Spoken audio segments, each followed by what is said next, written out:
Australia versus Philippines. Ating bibigyan ng part 2 game preview dahil nga talagang maraming nag-aabang.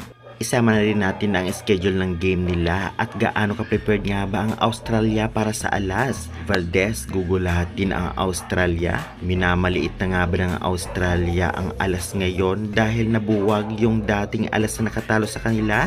Yan ang ating pag-uusapan this video sa part 2. Kaya before that guys, please nakikiusap ako. Huwag niyong kalimutan mag-like, comment, subscribe, and pa-hit the notification bell for more PVL, UAAP, AVC updates dito sa ating bansa at syempre sa international game. Maraming salamat sa support. Pa-like and share na rin and avail na kayo ng ating Alas Pilipinas t-shirt product dahil may discount kapag ginamit nyo ang ating link. Thank you again.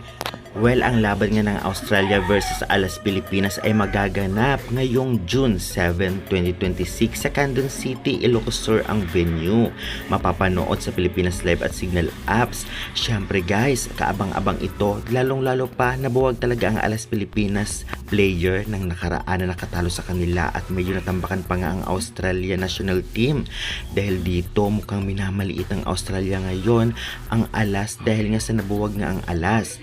Ganun pa man, Valdez manggugulat. Alam naman natin lahat na talagang hindi familiar dito nga kay Valdez ang Australian national team dahil ng nakaraang laban ng Creamline wala si Valdez noon laban dito sa Australia nang maging national team ang CCS. Kaya syempre tiyak talagang pinag-aralan ng Australia national team ang Alas at syempre mga information about dito. Kaya naman tiyak talaga namang alam naman natin gagalingan ng Australia laban sa Alas para makabawi sila. Dahil sa pagkasunod-sunod na pagkatalo nila kontra nga sa Alas. Magandang laro ito dahil nga matitignan natin kung kaya nga ba ng bagong Alas ang lakas at ang matatangkad na Aussie. Matitignan din natin kung talaga namang dito sa laban na ito ay kaya nila makapagpatuloy sa mga susunod pang laban dahil dapat talunin nila ito dahil nga syempre para may chance sa semifinals.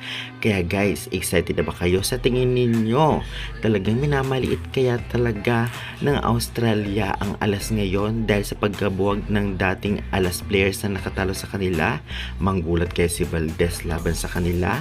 Sige nga pa-comment nga dyan ng iyong kasagutan sa comment section and pa-subscribe for more valuable updates. Maraming salamat!